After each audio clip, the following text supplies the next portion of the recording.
Frères et sœurs, bienvenue dans la présence du Seigneur Jésus. Nous servons un Dieu vivant. C'est pour cela, ce matin, nous allons parler du vieil homme et du nouvel homme. Nous allons lire dans Éphésiens chapitre 4 et à partir du verset 20.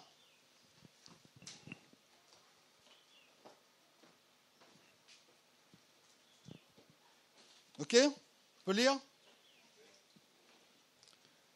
Mais vous, ce n'est pas ainsi que vous avez appris Christ, si du moins vous l'avez entendu, et si conformément à la vérité qui est en Jésus, c'est en lui que vous avez été instruits à vous dépouiller, n'est-ce pas, par rapport à votre vie passée, du vieil homme qui se corrompt par les convoitises trompeuses, et à être renouvelé dans l'esprit de votre intelligence et à revêtir l'homme nouveau, créé selon Dieu dans une justice, une sainteté que produit la vérité.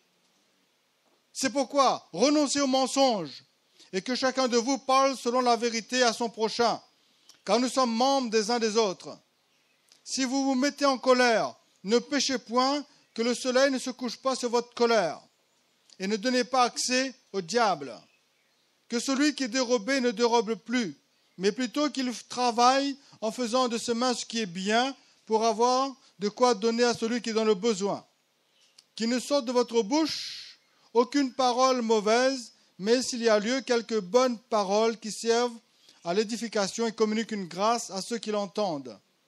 N'attristez pas le Saint-Esprit de Dieu par lequel vous avez été scellés pour le jour de la rédemption. Que toute amertume, toute animosité, toute colère, toute clameur, toute calomnie et toute espèce de méchanceté disparaissent du milieu de vous.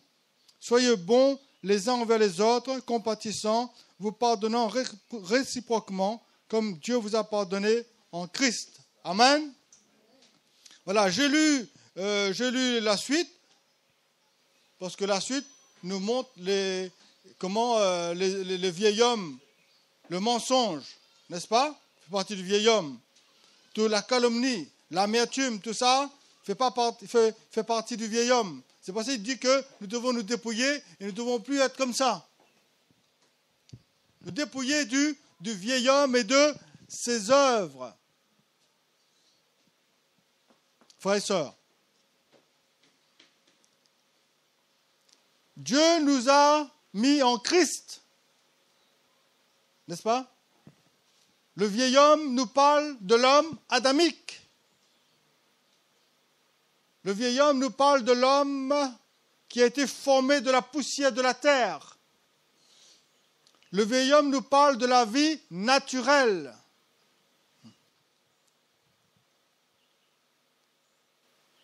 Le vieil homme nous parle de celui qui a mangé l'arbre de la connaissance du bien et du mal, qui est devenu un pécheur et qui n'est plus capable d'obéir et de faire la volonté de Dieu. La Bible dit que, dans Romains, le chapitre Romain nous dit que par un seul homme, le péché est entré dans le monde. Et par le péché, la mort. Et Adam a transmis la mort à la race humaine. Donc le vieil homme nous emmène dans la mort. Frères et sœurs, le vieil homme nous emmène dans la mort. La mort physique, la mort spirituelle. Si quelqu'un est encore dans le vieil homme, il est dans la mort.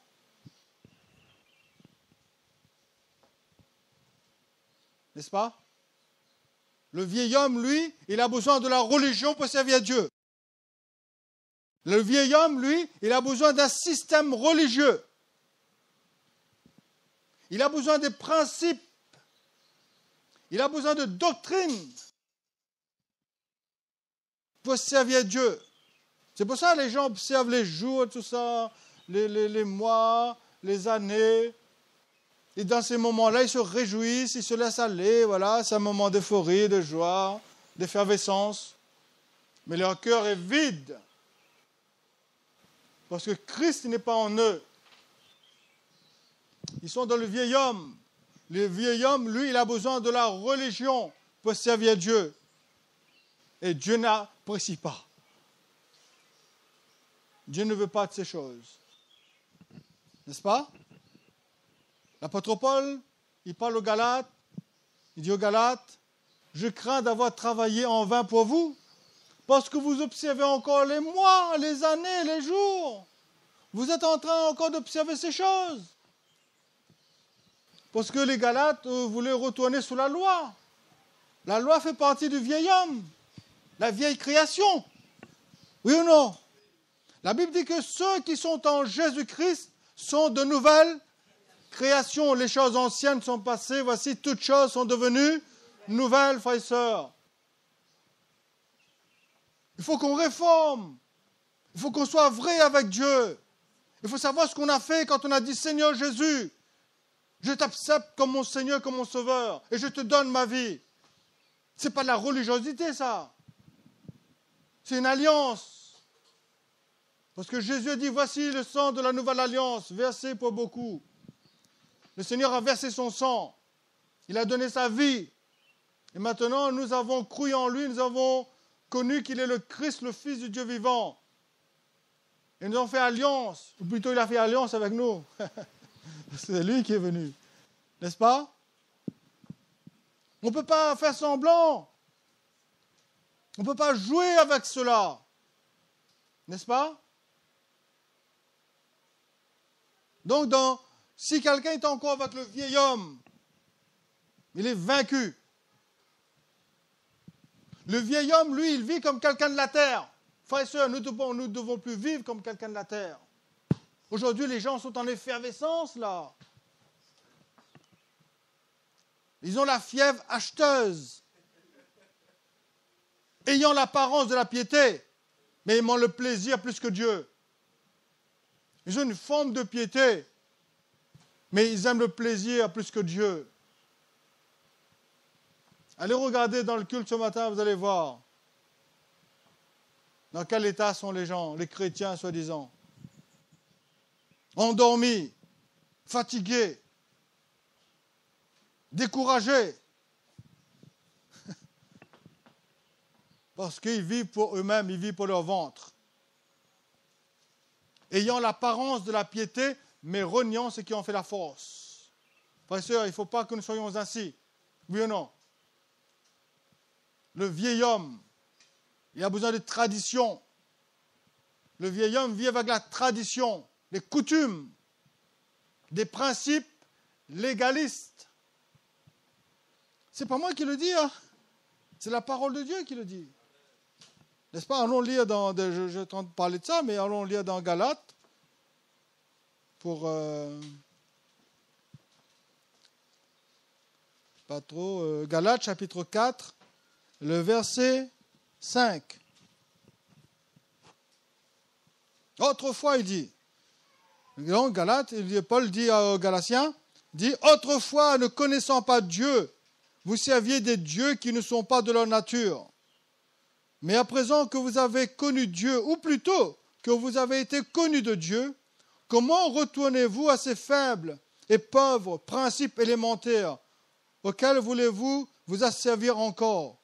Vous observez les jours, les mois, les temps et les années. Je crains d'avoir inutilement travaillé pour vous. N'est-ce pas? Le vieil homme, lui, il a besoin de la tradition. Il a besoin de coutumes.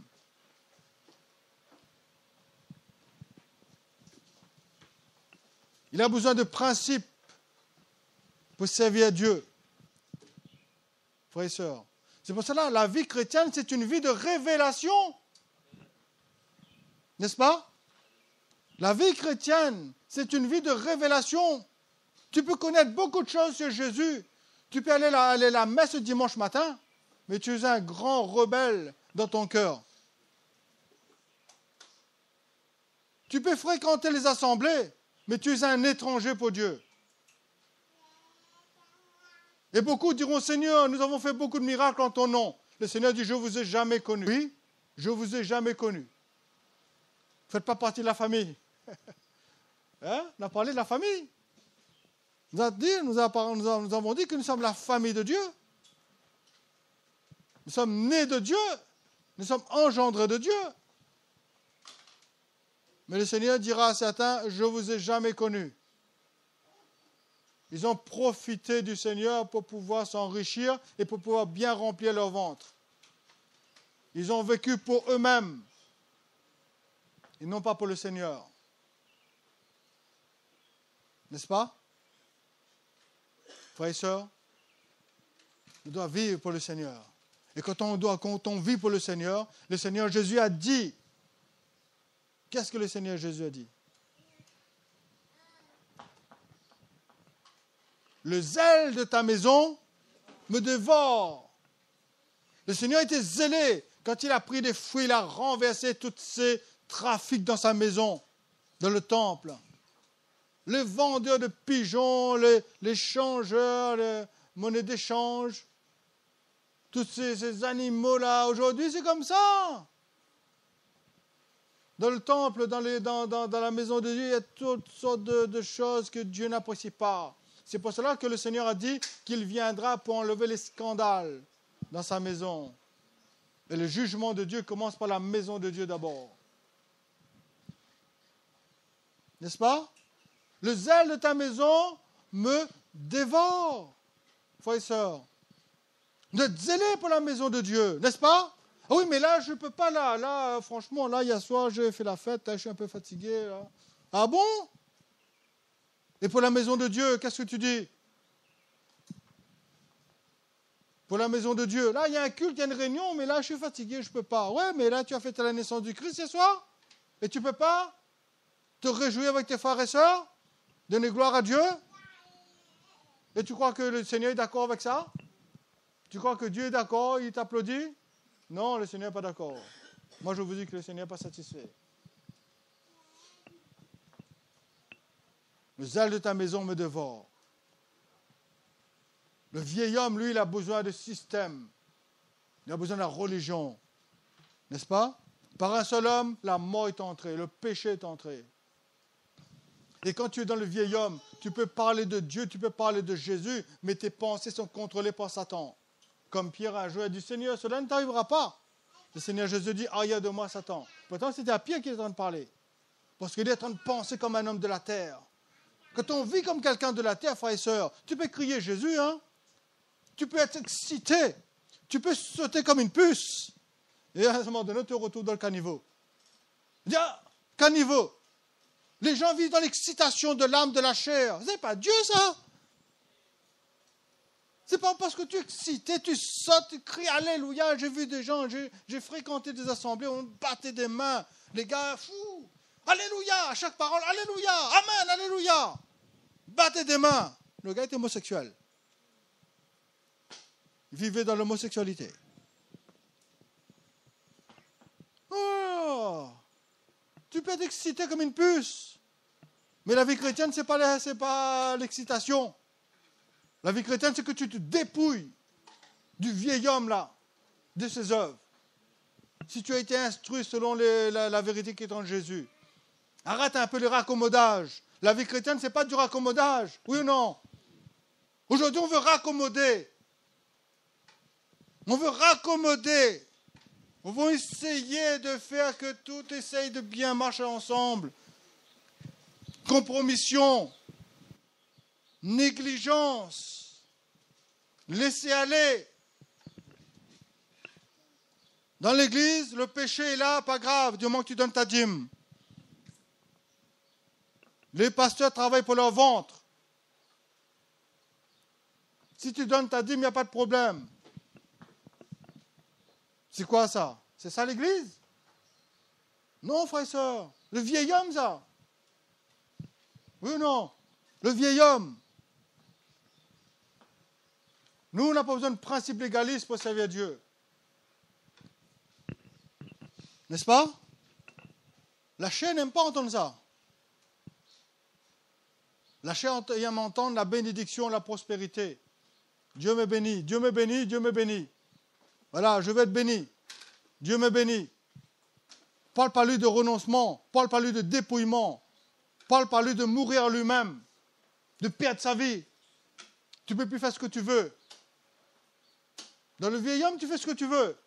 Dans le vieil homme, tu peux aller le dimanche matin, faire ton hypocrite devant le Dieu là-bas et devant les hommes. Dans le vieil homme, tu peux, le dimanche matin, lève tes mains, soi-disant, confesser le nom de Dieu et jeter sa parole derrière ton dos. Et la semaine, tu vas devoir voir le sorcier pour lui. La Bible dit que nous devons nous revêtir du nouvel homme, frères et sœurs. Et nous avons déjà parlé concernant le nouvel homme. Vous souvenez-vous de ce que nous avons dit concernant l'homme intérieur et l'homme extérieur? C'est pour ça que la Bible dit que Dieu ne regarde pas l'apparence, mais il regarde le cœur. Dieu ne regarde pas ce qui frappe les yeux, mais il regarde le cœur. Parce qu'on peut avoir une apparence, mais notre cœur peut être faux. Oui ou non? Mais dans le nouvel homme, on ne peut pas vivre ainsi. 2 Corinthiens, le chapitre 5, le verset 17, nous dit que ceux qui sont en Jésus-Christ sont de nouvelles créations. Les choses anciennes sont passées, voici, toutes choses sont devenues nouvelles. Frères et sœurs, dans le nouvel homme, donc comme je vous disais, le nouvel homme n'a pas été créé de la poussière de la terre. Il dit que tous meurent en Adam et tous vivront en Jésus-Christ. La Bible dit que le nouvel homme, il est céleste. Le nouvel homme, il est de l'homme de l'esprit. Frères et sœurs, il faut qu'on vit là-dedans. Moi, depuis que le Seigneur m'a éclairé, moi, ma vie, c'est constamment en Christ. Ce n'est pas un jour je suis en Christ, c'est un jour je ne suis plus en Christ. Depuis le 1er janvier jusqu'au 31 décembre, je vis en Christ, je marche en Christ, je bouge en Christ, je fais toutes choses en Christ. Quand je suis en train de travailler, mon travail ordinaire, je suis en Christ. Quand je suis en train de passer ma débroussailleuse dans le soleil, je suis en Christ. Mes pensées sont en Christ. Et quand je suis en train de travailler, c'est là que le Seigneur me donne des messages. Il y a des gens qui faut qu'ils soient pris, je ne sais pas combien de temps pour avoir un message de Dieu.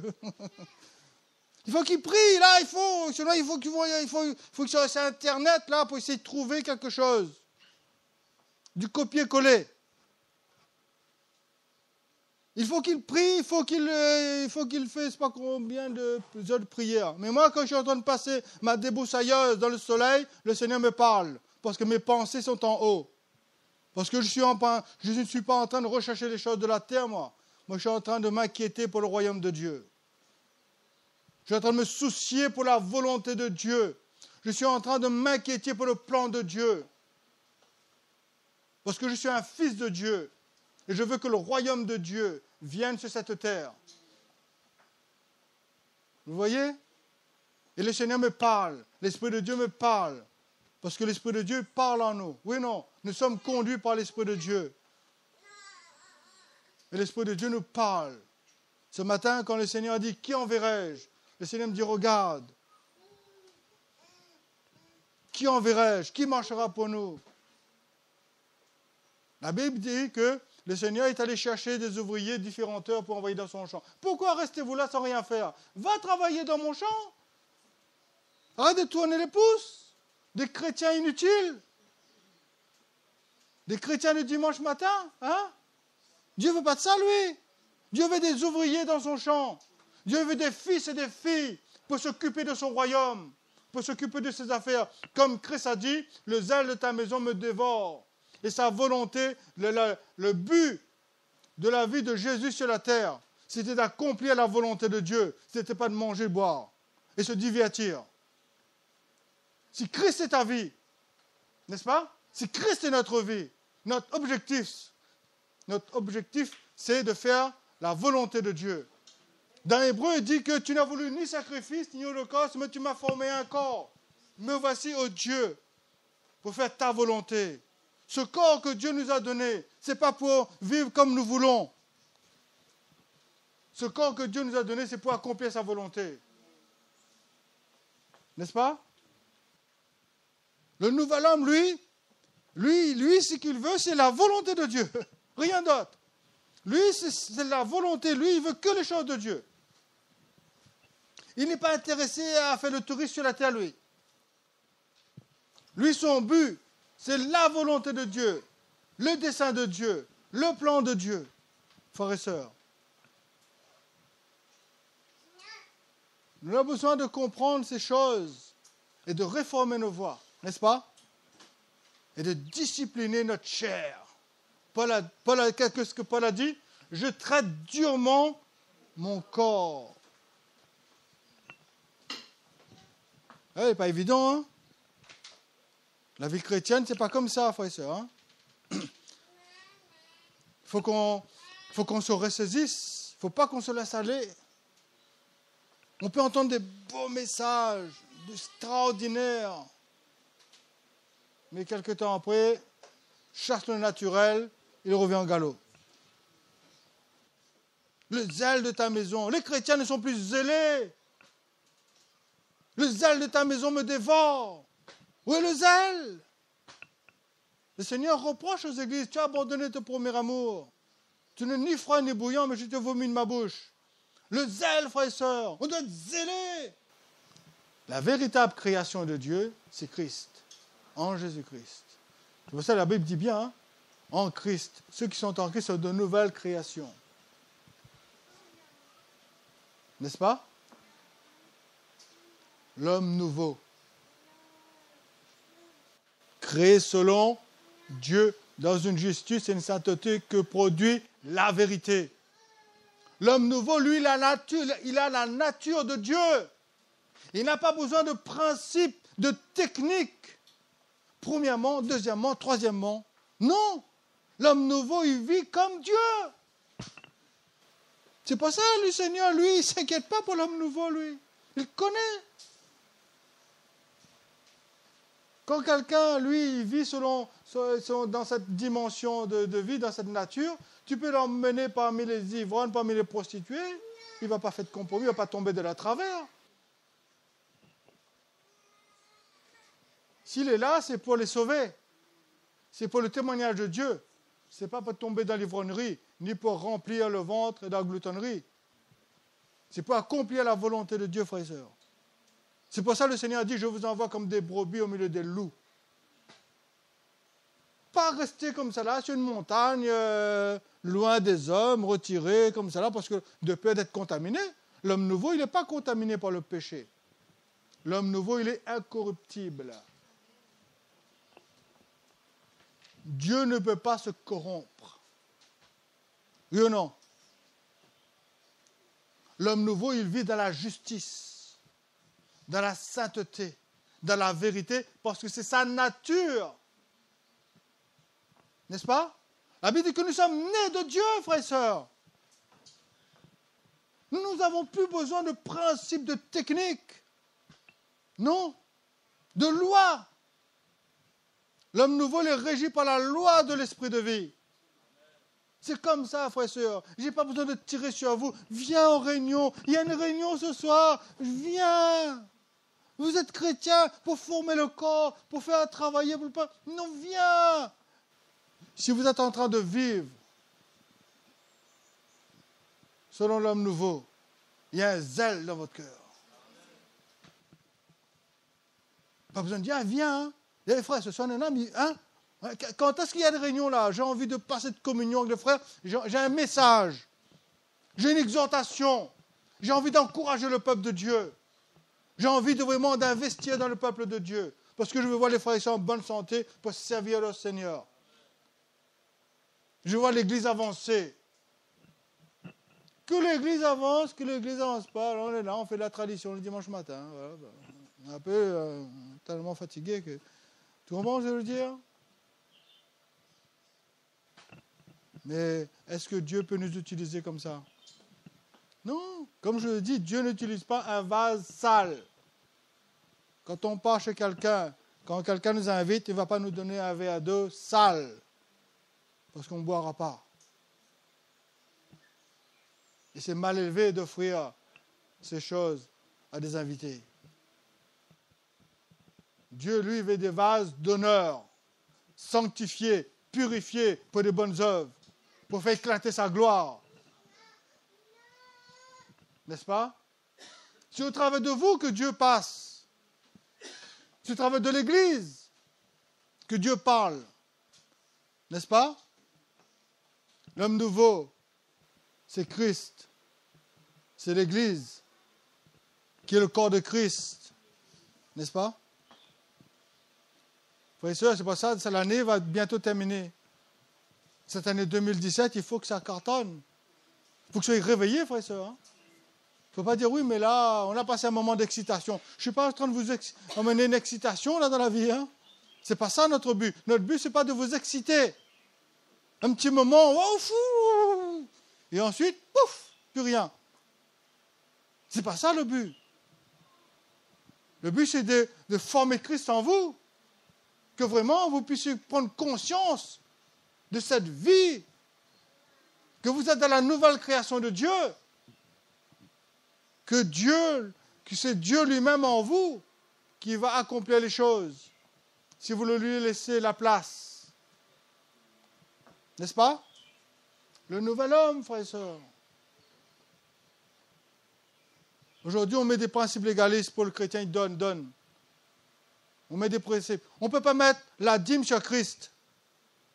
C'est pour ça que nous ne pouvons pas enseigner la dîme. Christ n'a pas besoin de principes légalistes sur sa vie. Christ n'a pas besoin de loi sur sa vie pour qu'il puisse accomplir la volonté de Dieu. Si Christ est notre vie, si Christ est en vous. Mettre de loi sur la chair, oui. Parce que la chair ne veut pas. On est obligé de la canaliser. On est obligé de la forcer. Mais Christ, lui, il n'a pas besoin de loi, lui. N'est-ce pas? Parce qu'il est Dieu. Il nous donne sa vie pour qu'on puisse communiquer en tant que communion avec lui et comprendre son cœur, ses intentions, ses pensées. C'est pour cela que la parole de Dieu dit que nous avons la pensée de Christ. Si tu as la pensée de quelqu'un, tu peux connaître ses intentions. Oui ou non? Voilà dans quel genre de vie Dieu veut nous emmener. Voilà dans quelle communion, dans quelle unité Dieu veut que nous vivions. Il nous a fait connaître le mystère de sa volonté. Et alors, qu'est-ce qu'on fait? Chacun continue dans un petit coin? Chacun continue avec ses petites affaires? Ou est-ce que vraiment on crucifie cette chair? Et on fait les choses comme Dieu le veut? Il y a un prix à payer, frères et sœurs. Et je ne suis pas sûr que beaucoup vont suivre. Je vous dis cela, frères et sœurs. Et je ne crois pas. Vous savez, il y avait un Judas avec Jésus. Oui ou non? Il avait l'apostolat. Il avait reçu le pouvoir d'accomplir des miracles. Il entendait les enseignements de Jésus. Il était avec Jésus. C'est lui qui tenait la bourse. Il savait où se retrouvait Jésus lorsqu'il fallait trahir Jésus. Vous pouvez entendre beaucoup de choses, mais si votre cœur n'est pas droit à l'intérieur, à ce moment donné, vous ne pourrez pas. Si vous ne voulez pas lâcher certaines choses que Dieu vous dit de lâcher, et que vous gardez encore les petites choses secrètes en vous, à ce moment donné, vous allez tomber. Le diable va pouvoir entrer en vous, comme il a fait pour Judas.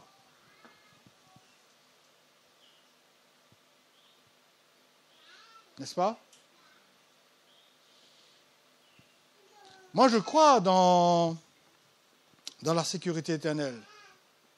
Moi, je crois que quelqu'un est né de nouveau, il est sauvé. Amen. Attention, je ne suis pas en train de me contredire là.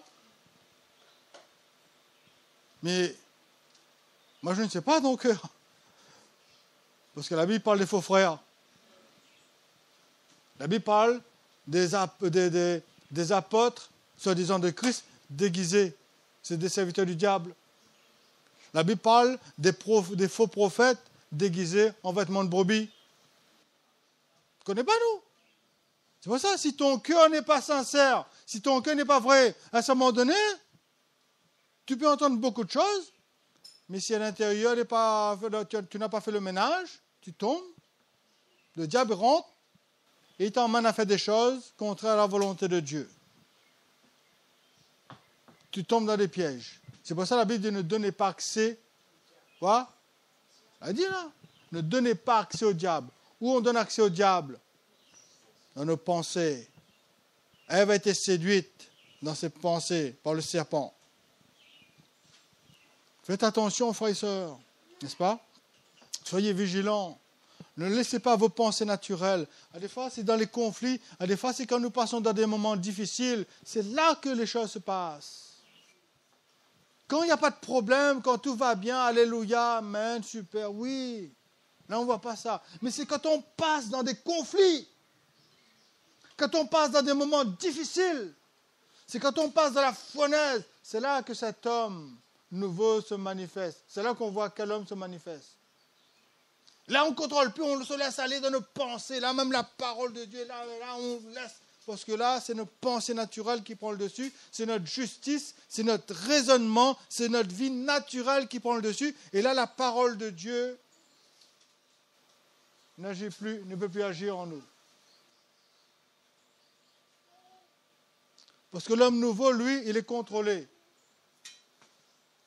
L'homme nouveau, lui, ses pensées sont contrôlées par la parole de Dieu. Il ne se laisse pas aller dans ses sentiments, dans sa vie naturelle. Quand il est dans des conflits, il doit entendre la parole de Dieu lui parler, l'épée de l'esprit. Il dit, voilà comment Jésus agit.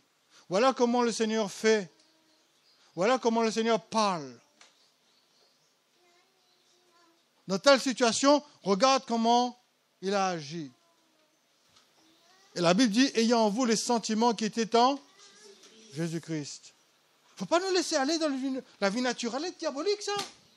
Parce qu'il était contaminé par le péché satanique.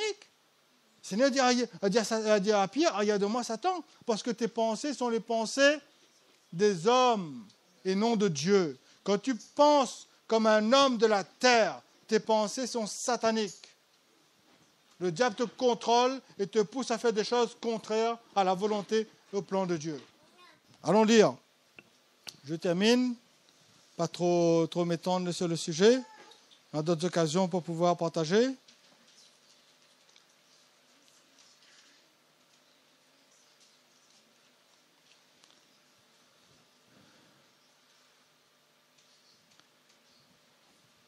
Donc, Romains chapitre 6, on va lire à partir du verset 1er. Parce que je crois que beaucoup utilisent la grâce de Dieu pour vivre comme ils veulent.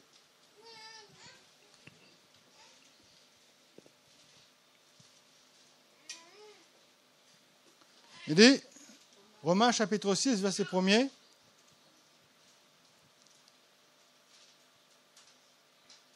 L'Esprit rend témoignage. Parce que c'est l'Esprit, hein, nous sommes sous le ministère de l'Esprit. Ce n'est pas seulement des discours, des mots. Parce que nous, c'est la vie qui nous intéresse. Amen. Et si ça nous fait, si ça nous dérange, c'est bien. Si ça nous chamboule, c'est bon. On dit, on va passer un bon cul, là, on a été béni, ouais. Non, on dit, ben là, je demande bien s'il faut que je revienne dans ce lieu-là. Parce que là, il est sérieux, là. Je me demande bien si la prochaine fois que je veux, je revienne, là.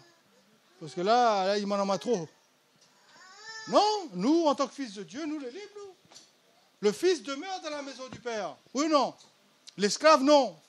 L'esclave, lui, veut s'enfuir. Mais nous sommes les fils. Nous, les principes de Dieu, pour nous, c'est une joie, ce n'est pas une loi. C'est un style de vie. Parce que nous avons la même vie de Dieu que Dieu. Nous pensons comme Dieu. Nous vivons comme Dieu. Nous agissons comme Dieu. Tout à l'heure, je n'ai pas lu. La Bible dit, soyez les imitateurs de Dieu. Pourquoi? Parce que nous avons la vie de Dieu en nous. Nous ne sommes pas en train de prêcher un petit message dimanche matin. Hein? Donc, Romains chapitre 6, le verset 1er nous dit, que dirons-nous donc? Demeurions-nous dans le péché afin que la grâce abonde? Loin de là. Nous qui sommes morts au péché, comment vivons-nous encore dans le... Vous voyez? Dieu nous a retirés dans le vieil homme. Dieu nous a retirés dans le péché. Et maintenant, il nous dit, ignorez-vous que nous tous qui avons été baptisés en Christ c'est en sa mort que nous avons été baptisés. Dieu nous a retirés du péché du vieil homme par la mort. Nous sommes morts. Et maintenant, il nous dit, nous avons donc été ensevelis avec lui par le baptême en sa mort, afin que comme Christ est ressuscité des morts par la gloire du Père, de même nous aussi nous marchions en nouveauté de vie. En effet, si nous sommes devenus une même plante avec lui par la conformité à sa mort, nous le serons aussi par la conformité à sa résurrection, sachant que notre vieil homme a été crucifié avec lui, afin que le corps du péché soit réduit à l'impuissance, pour que nous ne soyons plus esclaves du péché.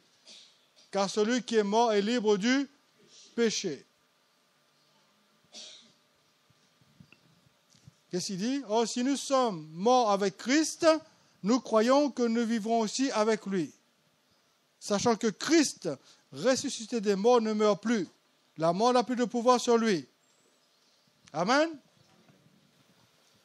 Et comme je vous ai déjà dit, nous ne sommes pas dans le Christ incarné. Nous sommes dans le Christ ressuscité. Parce que l'Église n'a pas été, comme je dis, Ève n'a pas été créée avec la poussière de la terre. Ève est sortie du côté d'Adam, transformée. La poussière transformée, de l'argile transformée, et c'est de là qu'est née, qui a été retirée Ève. L'Église, pareil. L'Église, elle vit dans la vie de résurrection de Christ. Il n'y a pas de naturel, il n'y a pas de vie naturelle dans l'Église. Frères et sœurs, ça c'est quelque chose que nous devons saisir, parce que sinon, dans l'Église, nous allons essayer de bricoler, de raccommoder. On va prendre du vin nouveau dans de vieilles outres. Le Seigneur a dit, on ne prend pas un morceau de tissu neuf pour le raccommoder à un vieil habit. Il n'y a pas de raccommodage. Dieu ne veut pas nous raccommoder le vieil homme, le nouvel homme. Et Dieu, le Seigneur Jésus a dit, on ne met pas du vin nouveau dans de vieilles outres. Oui ou non? Alors, qu'est-ce qui nous empêche de répondre, de servir à Dieu, d'être zélé pour Dieu, d'être fervent d'esprit? Qu'est-ce qui nous empêche? Si nous comprenons toutes ces choses, que sur la terre, il n'y a plus rien qui doit nous captiver. Maintenant, comme nous sommes ressuscités, maintenant, qu'est-ce qui nous intéresse? C'est les choses d'en haut. Amen. Mais pour cela, il faut que nous vivons dans le nouvel homme. Dépouillons-nous du vieil homme et de ses œuvres, parce que le verset 20 de chapitre 4 d'Éphésiens, il dit, mais avant ça, il dit que nous ne devons plus marcher comme les marches des païens qui ont l'intelligence obscurcie, qui sont étrangers à la vie de Dieu. N'est-ce pas? On ne doit plus marcher comme ça, frères et sœurs. Nous devons marcher dans le céleste. Nous sommes dans le céleste. Nous portons l'image du céleste. Nous sommes dans la vie divine. Nous sommes impactés par la vie de Dieu. Nous avons été engendrés par la vie de Dieu. Donc, vivez comme Dieu, frères et sœurs. Je n'ai pas besoin de vous imposer, de donner. Ah, il faut donner ici, il faut donner là-bas. Si vous aimez l'Église, si vous aimez le Seigneur, si vous aimez le royaume de Dieu, vous savez comment il faut donner.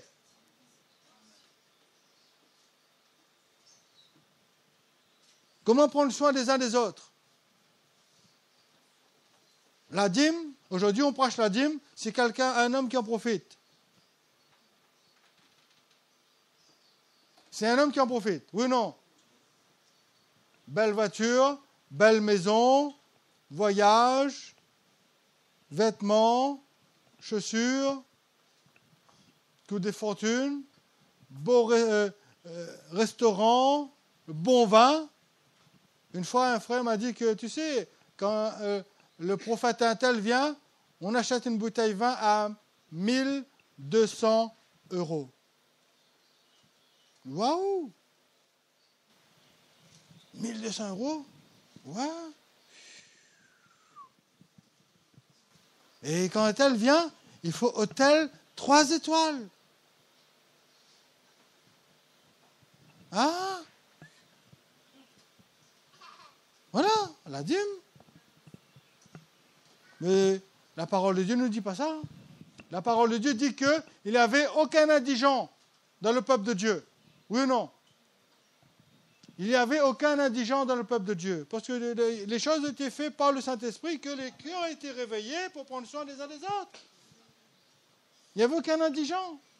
C'est pour cela, nous, les frères, on se rassemble lundi, parce que nous, on a à cœur de chercher la volonté de Dieu pour cette église locale, pour que cette église locale puisse avancer financièrement, qu'il n'y a pas de fardeau, il n'y a pas de pression, mais que vraiment nous puissions former un corps et que le corps n'a pas besoin d'éléments extérieurs du système du monde, mais que c'est Dieu, le corps dépend du céleste, donc le corps dépend de l'approvisionnement de Dieu.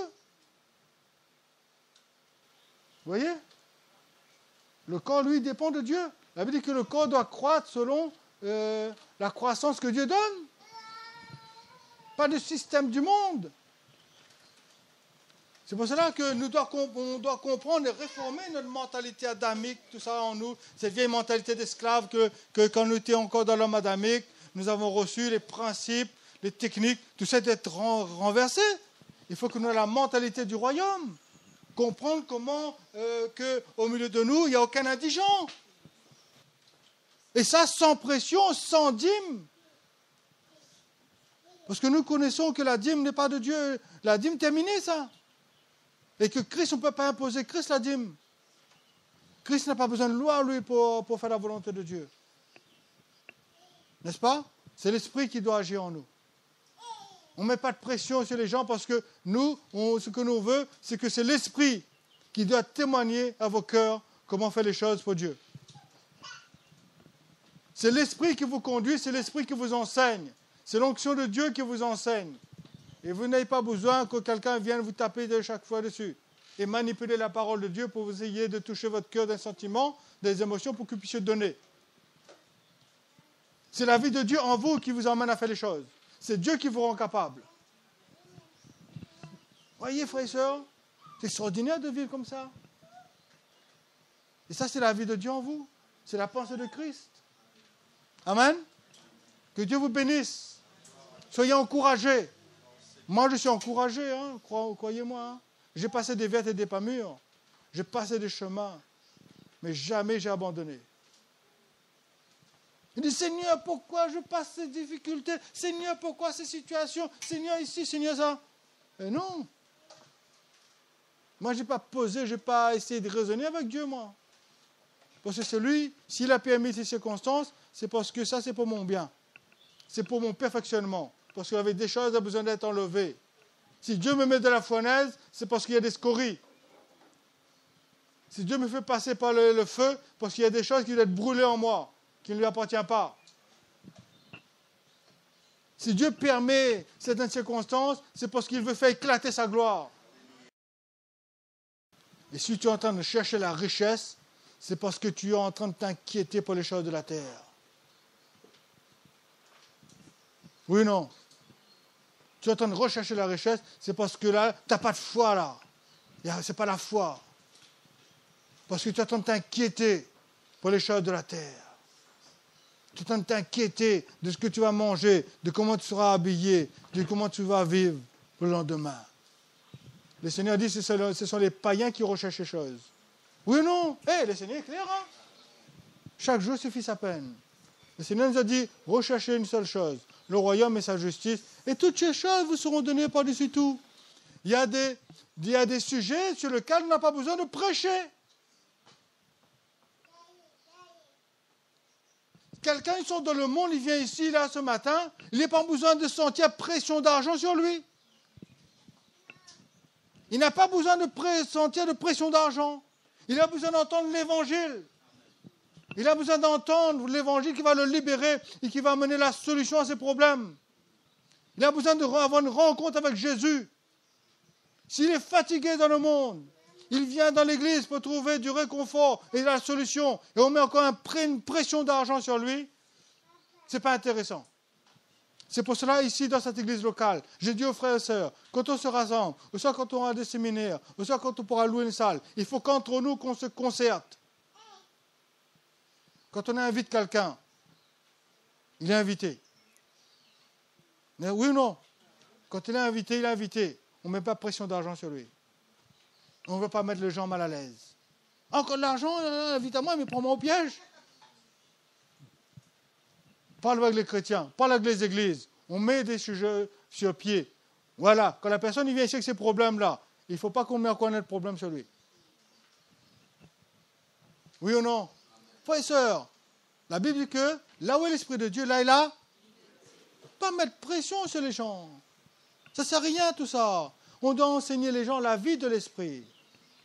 Et c'est l'Esprit en eux qui doit les emmener à vivre comme Dieu et à faire des choses comme Dieu le veut. Celui qui sème pour l'Esprit moissonnera de l'Esprit la vie et la paix. Celui qui sème pour sa chair moissonnera de la chair la corruption.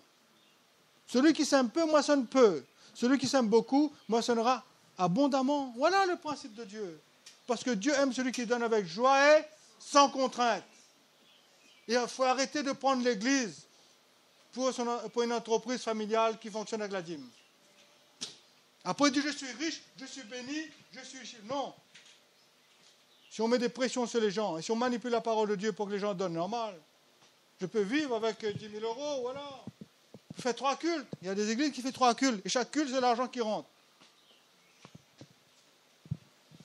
Et j'ai vu, dans ces églises-là, j'ai rencontré des gens dans ces églises-là misérables. Difficulté pour s'en sortir. Vous croyez que Dieu prend plaisir à ces choses? Le Seigneur dit, Seigneur, tu sais. Le Seigneur dit, quand j'ai faim, vous ne m'avez pas donné à manger. Quand j'ai soif, vous ne m'avez pas donné à boire. J'étais nu, j'étais étranger. Vous ne m'avez même pas considéré. Mais Seigneur, quand est-ce qu'on t'a vu ainsi? Chaque fois que vous n'avez pas fait ces choses à l'un de ces petits, c'est à moi que vous n'avez pas fait. Oui ou non, frères et sœurs? Nous voulons vivre, nous sommes une famille. Je ne peux pas profiter là comme ça de vous. Non. Moi, on veut que chacun soit heureux. Chacun puisse s'en sortir. La parole de Dieu dit qu'il n'y avait aucun indigent. Ce n'est pas que tout vient de la poche d'un seul homme. Que les choses soient mises en commun, ensemble, pour que les choses avancent. Et que les frères et sœurs n'aient pas de soucis de servir le Seigneur. Toi, tu en profites, toi, mais là, il y a des soucis, lui. Il n'arrive pas à jeûner debout. Et on met encore une pression dessus? Non. On doit faire en sorte que lui puisse sortir de ses soucis et qu'il soit à l'aise, libre pour servir le Seigneur. Ça, c'est l'amour, frères et sœurs. Ça, c'est vivre le corps. Amen. On n'est pas là pour faire du business et ne tirer profit de qui que ce soit. Paul a dit, je ne désirais l'argent d'aucun de vous. Même l'évangile a dit, malheur à moi si je n'annonce pas l'évangile. Il n'annonçait pas l'évangile parce qu'il gagnait un salaire, lui. C'était une charge pour lui. Il dit, malheur à moi si je ne prêche pas l'évangile. Nous sommes une église qui sommes déterminés pour la volonté de Dieu, ou nous sommes une église pour faire du business. Ah, Seigneur, Jean, tu sais, Jean. Seigneur Jésus qui parle, qui dit à Jean, ou à Pierre. Jean, Pierre, regarde, 5000 hommes, sans compter les femmes et les enfants. Allons faire une dîme, allons faire une offrande pour le Seigneur, pour l'œuvre de Dieu. Il faut arrêter ça. Le Seigneur n'a pas dit ça, lui. Le Seigneur dit, donnez-leur vous-même à manger. Ces gens-là étaient vraiment découragés. Ces gens-là étaient comme des gens dans une situation difficile. Le Seigneur n'a pas pris chez eux de l'argent. Le Seigneur a pris chez eux le royaume de Dieu. Et quand il a terminé, il a dit, donnez-leur vous-même à manger. Il a accompli le miracle, a nourri ces gens. Parce que le Seigneur a dit, si je les envoie vides, ils vont tomber en défaillance sur le chemin. Je ne veux pas les en... Pardon. C'est Dieu qui doit faire. C'est l'Esprit. Amen. Ni par la force, ni par la puissance, mais ce n'est pas mon esprit, dit le Seigneur. Alléluia.